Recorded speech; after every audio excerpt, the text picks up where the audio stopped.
Hello friends.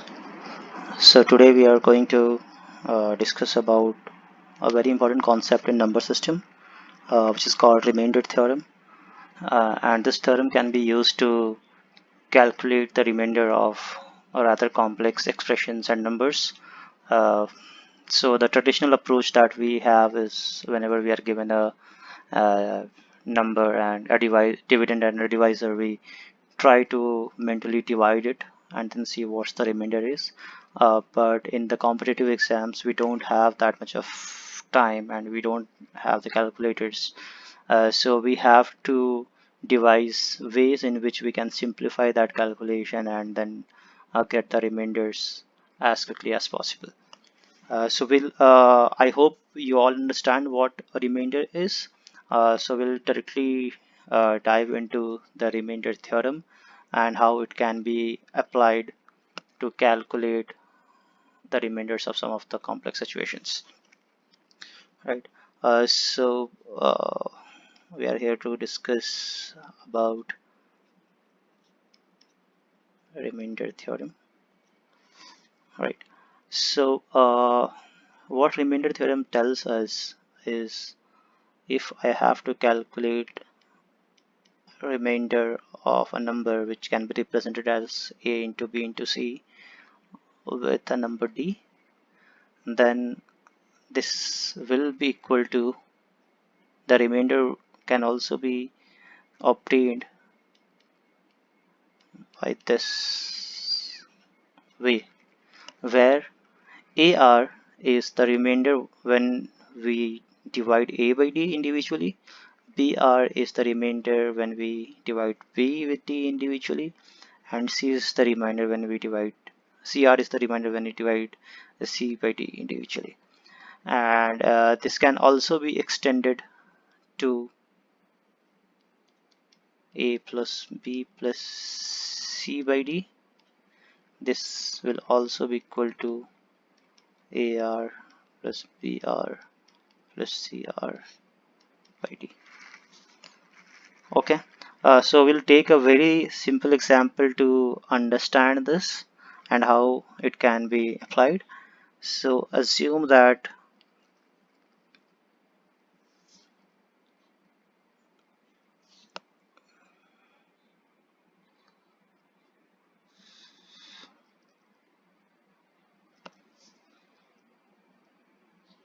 we have to calculate the remainder for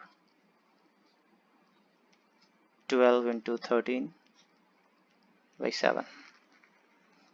Okay, so as per the remainder theorem, we can simplify this as substituting 12 and 13 with the remainder that we get when we divide 12 and 13 by 7.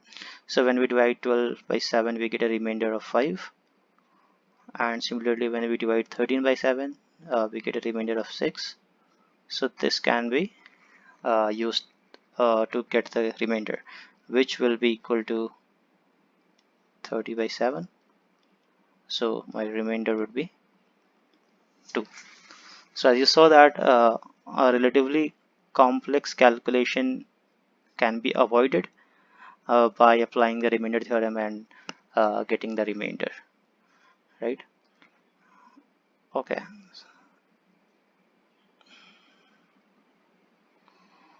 All right.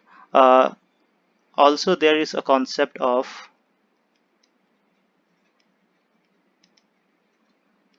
negative remainder.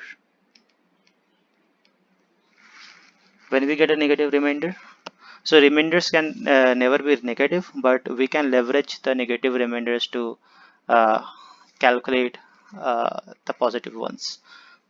For example, so if we simply put, if we just let's say want to calculate a remainder of 24 upon 25, so we all know that the remainder would be 24, because whenever the dividend is smaller than the divisor, the dividend itself is the remainder.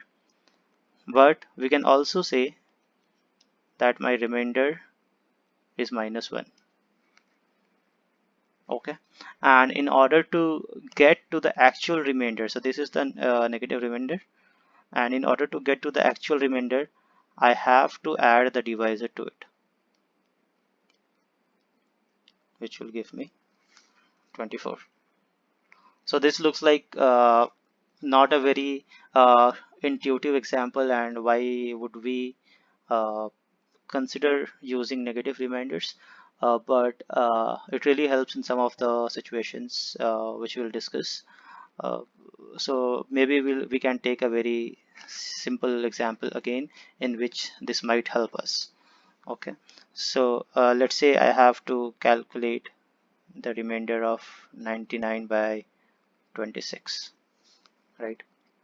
So we know, so from we can do a mental calculation, and we know that 26 into 4, so we have to get a number which is as close to 99 to get a remainder, right? So that is the mental way of calculating a remainder. So we can say that, okay, 20, since 25 into 4 is 100, we can say 26 into 4 is 104, and 104 is very near to this dividend, very close to this dividend. So we can say that we are having a shortage of -5, right? So our negative remainder is -5. So we can add the divisor here, which will give us 21. So 21 becomes our actual remainder, right? So we can apply this in such situations. Also, if we take a very simple example, again combining both the concepts that we have just discussed. So let's say we have to calculate the remainder for this, right? So applying the first concept, we get that it can be transformed into 9 into 11 by 26, right? Because 35 upon 26 gives us a remainder of 9, and 37 upon 26 gives us a remainder of 11, which again transforms to 99 by 26. And as we saw how we can apply the concept of negative remainder, we will get a remainder of 21, right? So this is the way we can simplify uh, difficult problems into very simple ones by applying such concepts. We'll also look at another example, which is often called as the cyclicity theory, in which you tend to find a cycle, and then you get your answer very quickly. So for example, let's say I have to calculate remainder of this, right? So these are the typical type of questions that will be asked if at all you're asked questions on remainder theorem. So if I have to calculate this particular uh, remainder for this particular question, then we can I can simply apply the classic remainder theorem. I can say that this will I can say that this is equal to 4 into 4 to the raised to the power 499 by 7, right? So I can say that the remainder for this is same as remainder for this, since 4 upon 7 gives us the uh, same remainder, right? So I can say that when 4 is divided by 7, I get a remainder of 4, right? When I do this, I get a remainder of 2. When I do this, then I get a remainder of 1, because 4 is to the power 3 is 64, and 64 upon 7 is 1. Now if I have to calculate 4 raised to the power 4 upon 7, the remainder for this, by applying the remainder theorem, I can say that this is same as doing this, right? Which is same as a remainder of 4 upon 7, which is 4, and a remainder of 4 cube upon 7, which we already have calculated as 1, right? So my remainder is 4. Again, if I have to calculate, right, so I can say this is same as 4, right, which is 4 into we have already calculated 4 is over 4 by 7, which is 4. So this gives us 2. And then similarly we can say for this is, we can also say that okay, this is 4 cube into 4 cube by 7, which is 1 into 1 by 7, which is 1. So you can say that the pattern is repeating, which is called cyclicity. So the remainder is 4 to 1, and then it is again repeating 4 to 1, and then it will again repeat for obvious reasons, because the next time when you do 4 raised to the power 7 divided by 7, you can say that it is 4 into 4 raised to the power 6 by 7, which is again 4 into 1 by 7, so the remainder is 4. So it will keep on repeating. So this is a classic example of how you can apply the remainder theorem to break down such questions. So uh, now if I have to calculate that what would be my remainder for this one, I know that after every third power it is repeating, right? So I'll see that what is uh, uh, what is the value of my remainder when 1000 is divided by 3. So when 1000 is divided by 3, I get a remainder of 1, right? Because 999 is divided by 3.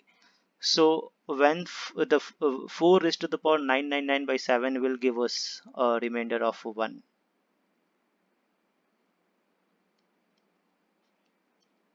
So this will give me a remainder of 1. So my question is 4 raised to the power 4999 by 7 will give us a remainder of 4 into 1 by 7, which is 4, right?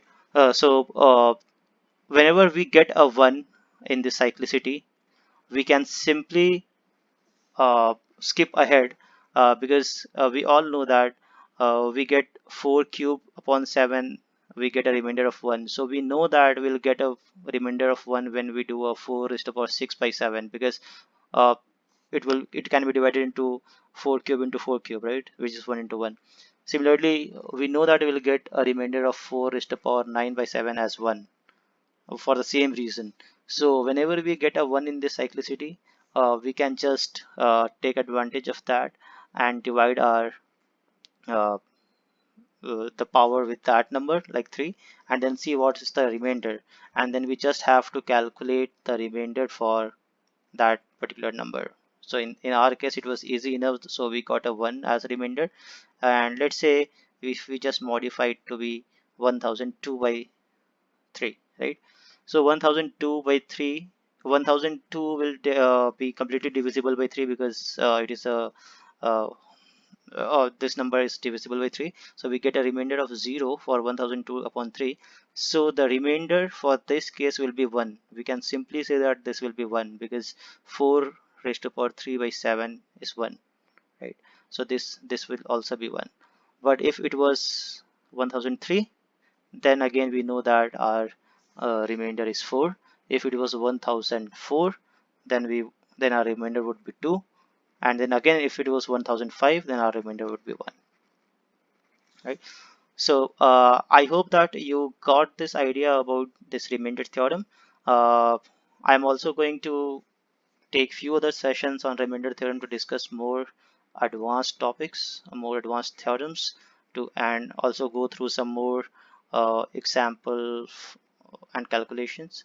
So leave a comment behind if you think that you missed out on some of the concept, or if you want it to be explained again, or the area in which you are struggling, and I can definitely take it up in the next session that I'll add. And also do remember to subscribe to the channel and like the video if you liked what you just saw today. Thank you very much.